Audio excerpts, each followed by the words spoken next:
नेपालको सर्वोच्च अदालतबाट हालै एउटा एकदमै महत्त्वपूर्ण फैसला आएको छ जसले पारिवारिक सम्पत्तिको अधिकारलाई एउटा नयाँ परिभाषा दिएको छ। खास गरी यो निर्णयले मिश्रित परिवारहरूमा अंशबण्डाको नियमलाई सधैँका लागि बदल्न सक्ने देखिन्छ। आउनुहोस् यो विषयलाई अलिक गहिरिएर हेरौँ। यो फैसलाको सार भनौँ न यही एउटा वाक्यमा लुकेको छ। अदालत भन्छ कानूनले आमा र छोराछोरीलाई र सौतेनी आमा र सौतेनी छोराछोरीलाई समान अर्थमा लिन्छ। सुन्दा सामान्य लाग्ने यो वाक्यले अंशबण्डाको हकमा आफ्नो र सौतेनी बीचको कानूनी खाडललाई पुरिदिएको छ।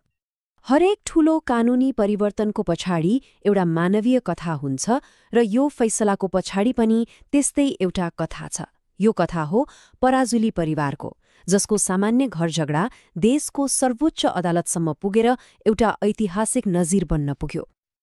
ल अब यो परिवारको संरचनालाई अलिकति बुझौँ है त। कथाका मुख्य पात्र हुन् नवराज पराजुली।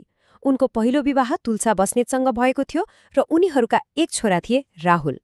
पछि नवराजले शशीसँग दोस्रो विवाह गरे, जसबाट उनका थप 3 सन्तान भए। हो, विवादको जड यहीँबाट सुरु हुन्छ। अनि कुरा त्यहाँबाट सुरु भयो जब पहिलो श्रीमती तुलसा र उनका छोरा राहुलले पारिवारिक सम्पत्तिमा आफ्नो हक माग्दै अदालतमा मुद्दा दायर गरे। यही नै त्यो मोड थियो जहाँबाट यो लामो र जटिल कानूनी लडाईँको सुरुवात भयो।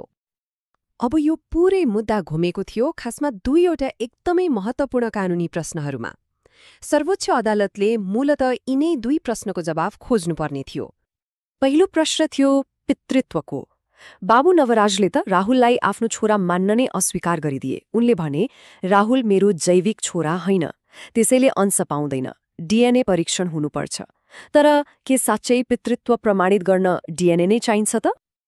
अनि दोस्रो प्रश्न यो झनै चाखलाग्दो थियो। प्रश्न के थियो भने सौतेनी आमा अर्थात् शशीले आफ्नो माइतीबाट उपहार वा दाइजोमा पाएको सम्पत्ति उनको निजी हो कि होइन, र के त्यो निजी सम्पत्तिमा सौतेनी छोरा राहुलको हक लाग्छ? भनेपछि दुई पक्षको तर्क एकदमै प्रष्ट थियो। एकातिर राहुल र उनकी आमाको दावी थियो कि राहुल कानूनी छोरा भएकाले उसले सबै पारिवारिक सम्पत्तिमा बराबर अंश पाउनुपर्छ।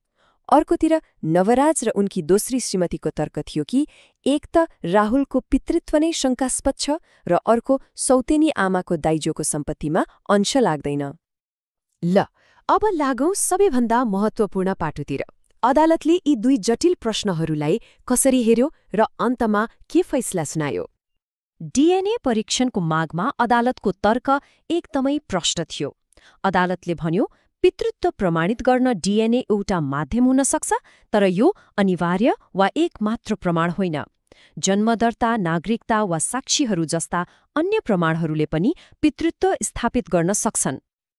तर यो फैसलाको भनौँ न गेम चेन्जर पोइन्ट नै पैतृक सम्पत्तिको व्याख्या थियो। अदालतले पैतृक सम्पत्तिको परिभाषालाई फराकिलो बनाइदियो। उसले भन्यो अबदेखि आमा वा बाबुले जुनसुकै स्रोतबाट, चाहे त्यो दाइजो होस्, उपहार होस् वा आफ्नै कमाई होस्, प्राप्त गरेको सम्पत्ति उनीहरूका सबै सन्तानका लागि पैतृक मानिनेछ।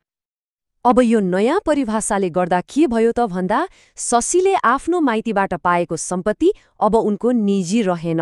अदालतले त्यसलाई पनि पारिवारिक सम्पत्ति नै मान्यो, जसमा सबै अंशियार अर्थात् राहुलको पनि बराबर हक लाग्ने भयो। अनि यही नयाँ व्याख्या र तर्कको आधारमा अदालतको अन्तिम आदेश आयो। परिवारको सम्पूर्ण सम्पत्तिलाई 7 बराबर भागमा बाँड्नुपर्छ। ती 7 अंशियारहरू थिए बाबु नवराज, दुवै श्रीमती तुलसा र शशी अनि सबै 4 जना सन्तान। यसमा सबैभन्दा ध्यान दिनुपर्ने कुरा के हो भने सौतेनी छोरा राहुलले पनि परिवारका अरू सदस्य सरह नै बराबरको अंश पाए।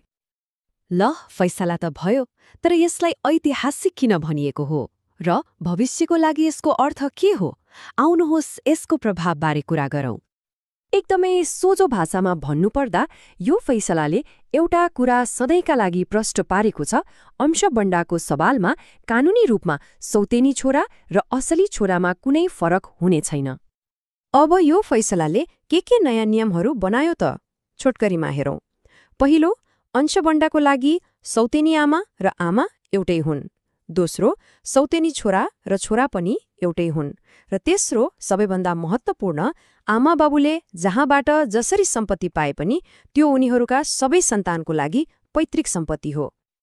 र अब जाँदा जाँदै एउटा प्रश्न सोच्नको लागि छोडेर जाउँ, के यो फैसलाले नेपालमा परिवार, जिम्मेवारी र सम्पत्तिको अधिकारलाई हेर्ने हाम्रो परम्परागत दृष्टिकोणलाई साँच्चै बदल्न सक्ला त?